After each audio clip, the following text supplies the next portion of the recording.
Hai Rui was very different from the other officials of his time period. In the year 1565, he had just submitted a memorandum criticizing the Jia emperor of the Ming Dynasty. The punishment for criticizing the emperor at that time wasn't something to joke about. Some officials in the past have received capital punishment for doing so.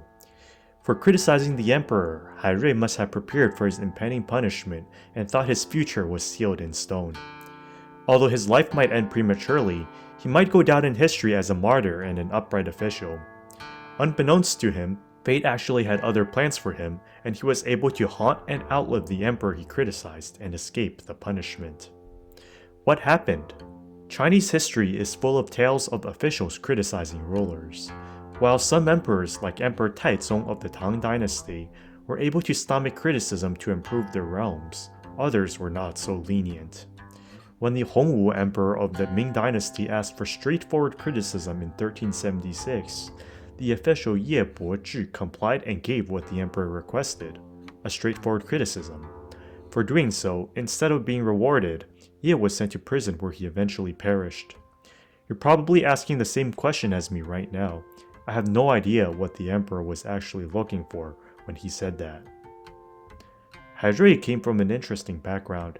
He was born in Hainan, an island off the coast of southern China. While some sources say that he was actually Han Chinese, other sources say that he was descended from Indian and Arab traders who were Muslim. Regardless, he didn't seem to discuss Islam in his writings. The Ming Dynasty was a time when officials actually weren't paid that much. For reference, a secretary in a ministry was only paid 35 ounces of silver per year, which at the time of making this video comes to a bit more than $1,000. As a result, it was common for officials to try to extract some extra money from the locals they were governing over, through the use of customary fees. One such fee was a melting fee, which was a cover for extra money. For those officials who lived in the capital and not sent outwards, they received gifts from officials stationed in the provinces and the counties as a form of supplemental income. Hai Rui remarked that whenever provincial officials were called to the capital to be evaluated, that was when the capital officials collected their mortgage payments. Hai Rui aimed to be different from the rest of them. He refused to take advantage of the locals even if it meant surviving on the edge. He took the servant part of public servant quite literally. He only had the Zhiren degree, but he was eventually promoted upwards in rank, even becoming a county magistrate for a few years. It was recorded that he chose to feed himself from the garden behind the very place where he worked. He took his role seriously and would expose the extravagances of the other officials.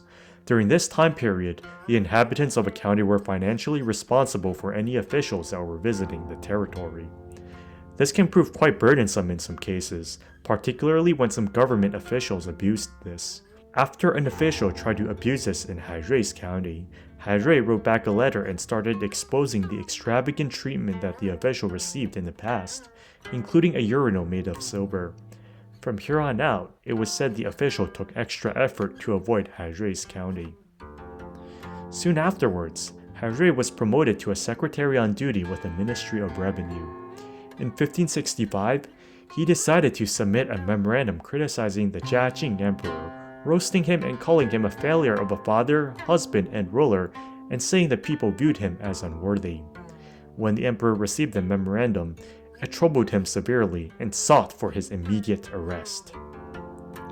While the emperor was the absolute monarch of the realm and could theoretically do whatever he wanted towards his subjects, in actuality he was often bounded by tradition and precedent. The emperor was very stressed out and at a crossroads with what to do with Hai Rui.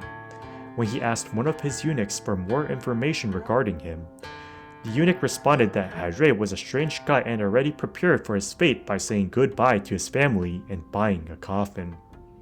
After several months of internal deliberation, the emperor finally decided to hand down the final sentence in 1566. Capital punishment. However, before Hai Rui was about to be hanged, the emperor passed away, with some saying that he was haunted by the memorandum written by Hai Rui, which caused him a lot of stress. Hai Rui was freed afterwards. When he heard that he was set to be released, instead of rejoicing and celebrating like a normal guy, he wept and vomited. At this point, the officials had to ask themselves what they should do with Hai Rui. He was critical of the behavior of the vast majority of them, who used their positions to benefit themselves, sometimes at the cost of the people they were governing over. Sending him to a position of power would surely cause problems for other officials down the line. As a result, it was decided to send him to a more ornamental position, one which did not require him to do much.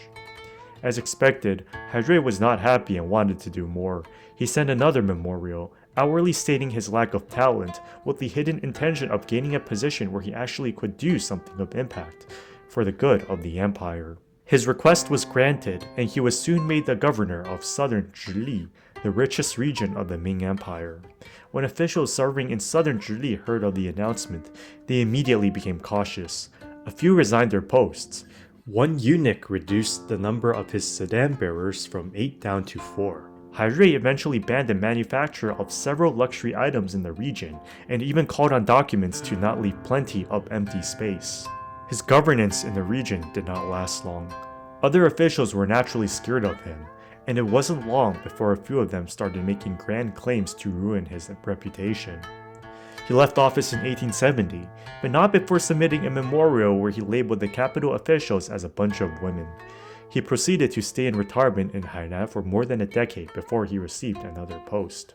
After the passing of Zhang Zhizheng, Hai Rui was called up again to serve, this time in Nanjing.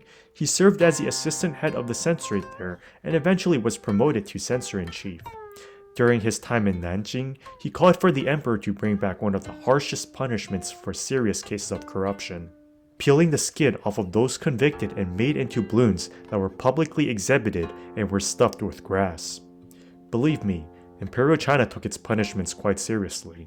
You do not want to hear about some of the other gruesome punishments that were present in this time period. Again, other officials tried to impeach him. Finally, the emperor decided to let Hai Rui remain in his current position, but noted that Hai Rui should play the role as a symbolic model of an upright official, rather than actually having a useful position that can govern the empire. This spoke messages about the Ming.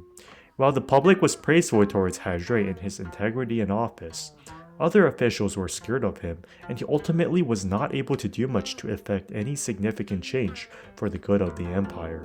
When he finally passed away in 1587, his friends looked over his savings and realized that Hai Rui, being true to his words, did not use a public office for private profit. He did not even have enough money for a good funeral. While we've only covered a single guy in this video, his experiences demonstrate a common theme in history: a frustrated official who wants to do genuine good for his empire, but rather than being appreciated, he becomes caught in court intrigue and never really was able to bring any significant change. Perhaps it's no big surprise that with such a bureaucracy towards the end of the Ming Dynasty, it was doomed to failure in its following conquest by the Manchus several decades later. Do you think Hai Rui did the best he could given the historical circumstances? Do you know of any historical parallels in other societies? Let me know in the comments below. If you've made it to the end and enjoyed my video, please like and subscribe. It really helps me a lot.